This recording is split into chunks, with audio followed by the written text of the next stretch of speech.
I never thought I'd reach a point in my life where I'd be afraid of my own daughter, but the day I realized she saw me not as a parent, not as a human being, but as a walking wallet, that was the day everything changed. And before I tell you how I got my revenge, I need you to tell me honestly, was I wrong for what I did?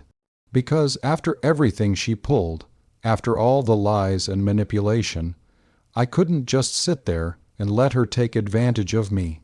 So tell me if you would have done the same thing. The moment everything snapped was the day she tried to force me into a nursing home so she could grab my house, which, by the way, I bought with my own hard work. The home she grew up in, the home filled with memories she pretended to care about. The way she did it, the cold smile on her face, the rehearsed softness in her voice, I still feel it crawling under my skin. But to understand how things got so bad between us, I need to take you back to the beginning, back before the greed took over, back when I actually trusted her and believed she'd look out for me the way I looked out for her all her life. My daughter, Emma, was my only child. I raised her alone after her mother passed away when she was 14. Back then, she wasn't greedy. She wasn't manipulative. She wasn't cruel. She was a sweet, grieving girl who used to hug me in the kitchen for no reason, who used to cry into my chest saying she'd always take care of me because she knew how hard I worked to raise her. I clung to that promise, maybe too tightly. When she left for college, she changed. I don't know if it was the friends she made, the lifestyle she wanted, or the insecurity of wanting to be seen as successful. But suddenly, she started comparing everything, our home, our income, our belongings, to everyone else's. Once, during winter break, she walked into the house and said, "Dad, why does everything look so old?" Not "Hi, Dad," not "I missed you," no. She commented on the furniture, on the curtains, on the fact that I still drove the same car. At first, I brushed it off. I thought maybe she was just growing up, noticing more, wanting better. That was fine. Kids grow. Tastes change. But the tone, it wasn't just picky. It was judgmental, like I embarrassed her. The next shift came when she got married. She married a man named Ryan, a smooth, talking type with expensive taste and no real income to match it. He worked gig jobs, talked about business ideas he never started, wore designer clothes bought on credit, and somehow convinced Emma that they deserved a better life, even if someone else paid for it. That someone, of course, was me. It started with small things. "Dad, can you help us with the deposit?" "Dad, can we borrow your car for a few months?" "Dad, the baby's coming. Could you help us with the nursery?" All reasonable requests, right, except they weren't one-time things. They were constant. They were endless. They were expected. And every time I helped, their attitude shifted more and more from appreciative to entitled. They stopped saying thank you. They stopped checking on me unless they needed money. They stopped inviting me to anything unless they wanted a gift. One day, I overheard something that shattered me. Emma was on the phone with a friend, and I heard her laugh lightly and say, "Oh, don't worry. My dad will pay. He always does." She didn't say it kindly. She said it with annoyance, like I was a burden she had to drag behind her. Except I was the one carrying them. Still, I kept helping, because she was my daughter, because I thought one day she'd remember everything I'd done and feel ashamed of how she treated me. But I was wrong. Things only got worse. 2 years ago, I had a small health scare. Nothing major. I slipped, hit my head, and ended up in the hospital for 2 nights for observation. The moment Emma and Ryan found out, they showed up acting overly concerned, too concerned. Their smiles were too wide, their voices were too sweet. I felt an instinctive discomfort. It didn't feel like love. It felt like calculation, and I was right. Just 3 days after I returned home, they sat me down at my own dining table, my table, and Emma gently placed her hand on mine and said, "Dad, we've been thinking. Maybe it's time you moved somewhere safer." I laughed at first because I genuinely thought she meant a house with fewer stairs or grab bars in the bathroom or something normal. But then she continued, "We toured a really nice assisted living place for you." My jaw dropped. I said, "Emma, I'm not even 65. I don't need a nursing home." And she smiled, God, that smile like she was explaining something to a child. "Dad, it's not about need. It's about peace of mind." I asked, "Whose peace of mind, yours or mine?" She didn't answer. Instead, Ryan chimed in too eagerly, "Plus, selling this place will give you plenty of money for your care. You'll be set for life." There it was. They wanted the house, my house. I said no. Firmly, that should have been the end of it, but they didn't stop. They started a slow, manipulative campaign to break me down. They'd drop by, unannounced, to check on me, always pointing out flaws in the house. "Dad, look at this crack in the wall. Dad, it's too dangerous for you to be living alone. Dad, you should really think about what's best for everyone." For everyone, as if my life decisions should revolve around their convenience. They even brought their kids into it. One day, my granddaughter climbed onto my lap and said, "Mommy says you're gonna move so we can have a bigger room." I nearly cried, but the moment everything turned from manipulation to cruelty was the afternoon Emma brought paperwork, actual paperwork, to sign me up. She tried to make it look like a friendly gesture. She brought a pie. She smiled too brightly. She sat beside me on the couch and said, "Look, Dad, we filled everything out to make it easier for you. You just need to sign."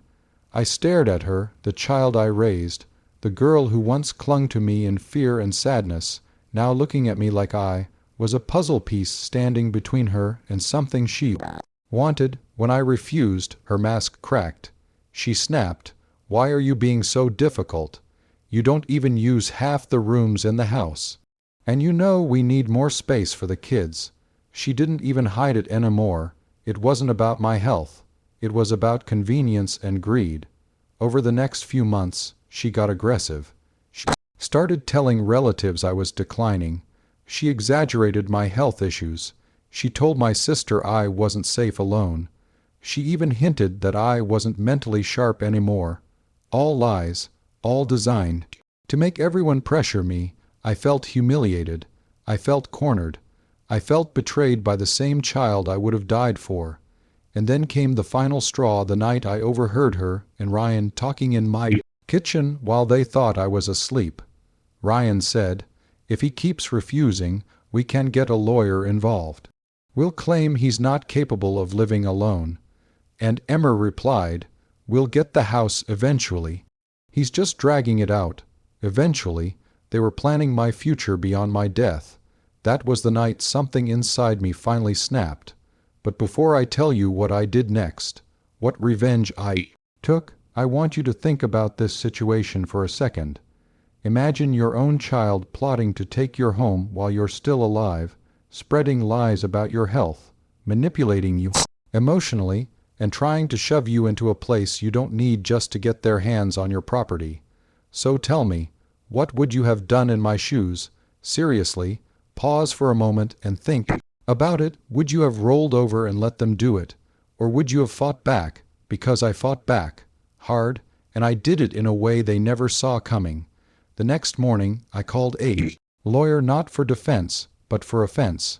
I explained everything, the lies, the manipulation, the pressure, the attempted coercion.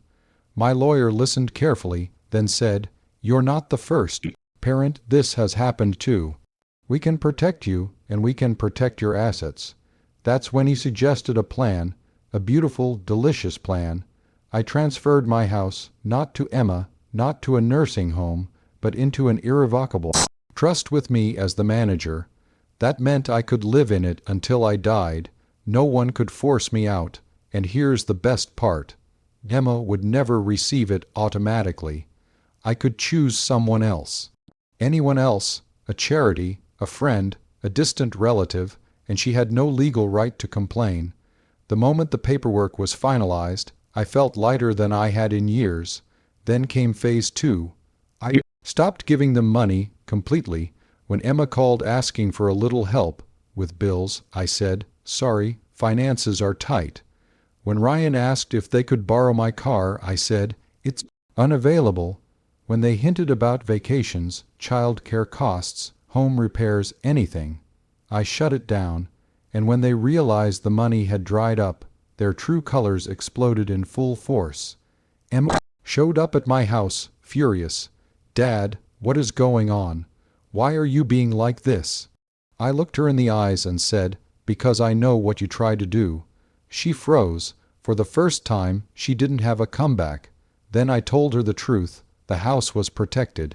She would never get it. The meltdown that followed was unforgettable. She yelled. She cried. She accused me of ruining her future, of taking away her children's stability, of choosing strangers over your own daughter. But not once did she apologize for trying to betray me. Not once did she say she loved me. Not once did she show remorse. All she cared about was the house, my house. So I told her calmly, "You showed me what you truly value. And it isn't me." She stormed out, slamming the door so hard the glass shook. For months, she didn't speak to me, not a call, not a visit, nothing. I thought maybe that was the end of it. But then, she did something I still can't believe. After everything, after losing access to my money, after losing her claim to the house, she showed up again. This time pretending to change. She hugged me. She cried. She apologized. She talked about missing me, needing me, wanting to fix things. She claimed she realized family is more important than money. I wanted to believe her. God, I wanted to, but I didn't, and thank God I didn't, because 3 weeks later, I found out why she came back. She wasn't visiting because she missed me. She wasn't apologizing out of love. She was trying to find out who I named as the beneficiary of the trust. She asked my lawyer's assistant, pretending to be checking on my health. She even asked my neighbor. She snooped around my office, and then she sent me a message that proved everything. "Dad, just tell me if the house is still going to me. It's stressing me out not knowing." Not "Are you okay?" Not "Can we talk?" Not "I'm sorry." Just the house, always the house. That was when I made my final decision. I rewrote the trust. I donated the house not after my death, but in advance, to a veterans shelter program that renovates old homes and gives them to homeless vets and their families. They couldn't believe it. They cried. I cried. For the first time in years, I felt peace. And when Emma eventually found out, she screamed at me like a stranger. She said, "How could you give away my inheritance?" And I told her it was never yours. We haven't spoken since, and maybe that's for the best. I loved my daughter. I still do, but I won't let her greed destroy me. I won't let her take advantage of me. I won't let her rewrite my life for her own gain. If protecting myself means losing her, then that's a sadness I can live with. But now I need to know, do you think I was wrong? Do you think giving away the house was too much?